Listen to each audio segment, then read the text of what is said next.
I chose this body of work because I've been having really terrible headaches, and I've been in bed like for about 60 days.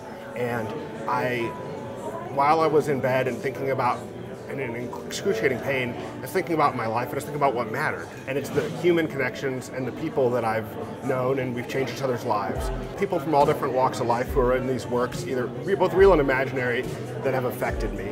This work up here, this is Bill Hacker, who's my friend William Hacker's father, and he's like a second father to me, even though I haven't known him for more than a few years. And he's always like this really, I'm from Missouri, and he's always this really interesting presence, and he takes antique log cabins and takes them apart that are going to be demolished and moves them and restores them.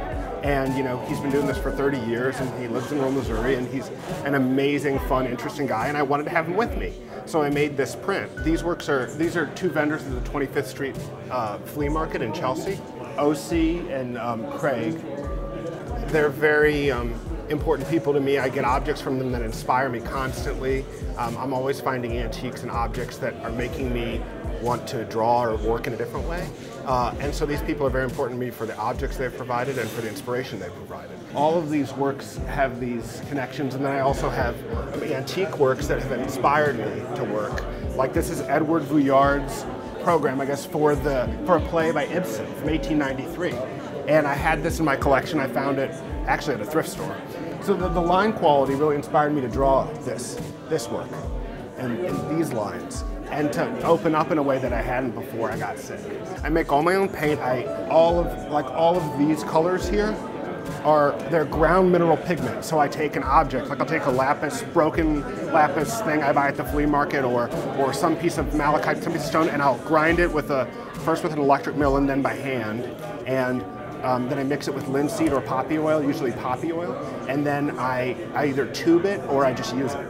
And it's actually a lot more expensive. For some colors, it's a lot more expensive than buying paint, because you're using the real thing rather than some synthetic simulated version. But so I studied in France, I studied this technique, and then I taught it. You know, it's fascinating. It's the old way. It's the way before tubed commercially available paint. Now I just make my paint and make my work. My studio's in my home. I work in my studio. I live in my studio. Life is art. I'm really lucky to get to live this life and make this work. I normally show almost exclusively in Europe and sell a lot of work privately, so this is the first time anybody's seen this body of work.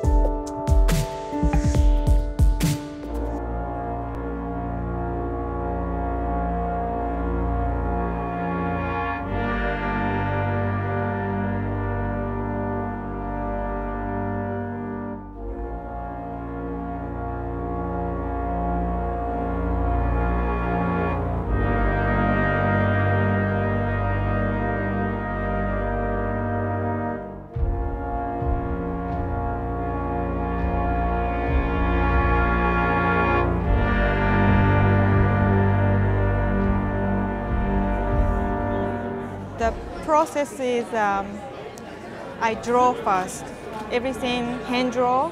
I'm going to use the drawing for the guide. So I actually cut the drawing, the design, solid black paper together. The drawing part is, of course, going to trash can, and the bottom paper, the black one, is the work, the piece.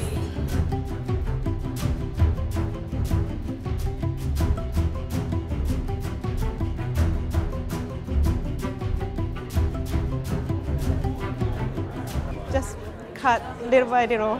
That's just usually from middle of the piece to going out, just cutting out. It's a very simple process. I found these are women, the tribal women in different countries. Like that one is Brazil, and that one's African tribe. I just fell in love with their just image, visually they're beautiful. Yeah, I really do only this form of art. I'm artist and just housewife, mom.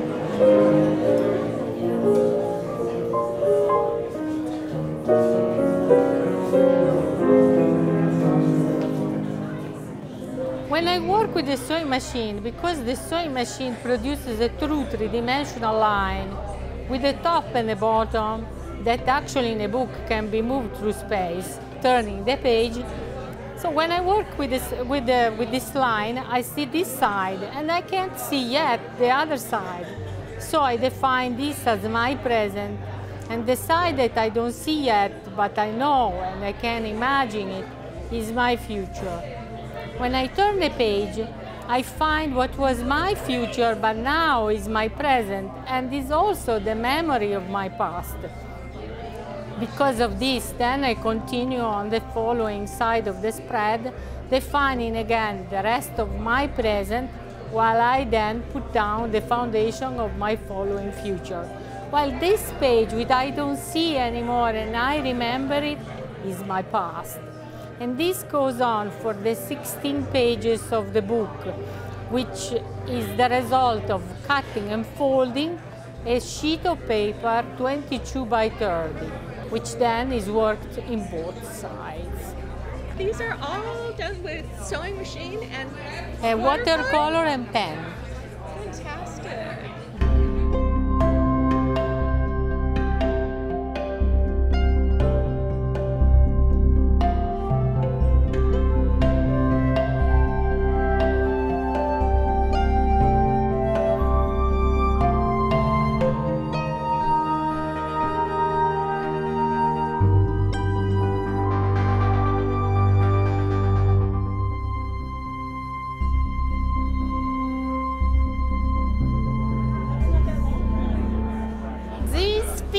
I have 40 pieces, and each one represents 1 month.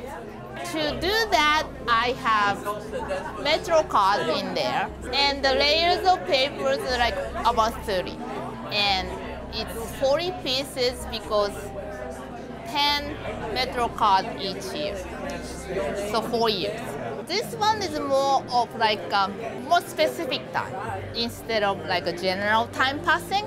So to do that, I wanted to use the same material and same way I layer it, but more on more this form.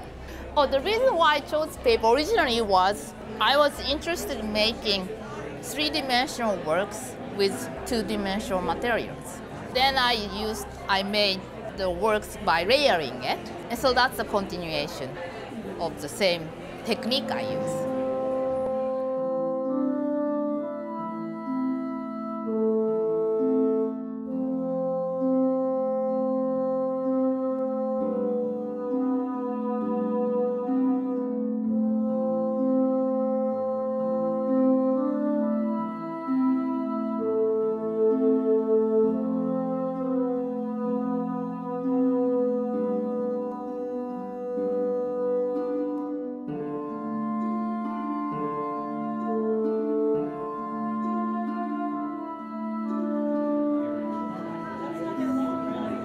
It really was to get as far away from the cloth material as possible, like to see if it would have strength, like a very sort of fragile material would have strength. I like materials that you can find anywhere, and to try and transform them into an unusable way, or a way you'd never consider toilet paper, to hang it on your wall. It was trying to find, I've been a painter for a long time, and I was really losing faith in paint. You know, it's really nice too, because you can do like, it has sort of, it has a nice movement too. If someone walks by, it can flutter a little bit too. I really don't like using paint at all anymore. I have some toilet paper, or not, some potholder pieces that are old paintings I've cut up and rewoven, and they actually look so much better as strips of cloth than they do as paintings. I just graduated from Pratt, so I went back to school and just graduated in May from Pratt with an MFA. And I had Sheila Pepe, do you know her work, Sheila Pepe? So Sheila Pepe came into my studio, and I was all over the map making tons of different craft stuff, all different sizes. And she said, you just got to commit to one thing. And so then the scale was just a natural evolution towards something small to like blowing it up. And when they're blown up too big, they actually look really flimsy. So it's sort of trying to find. I've made bigger, huge ones that I've had to dismantle. So this is about 53 inches to 7 feet is the ideal.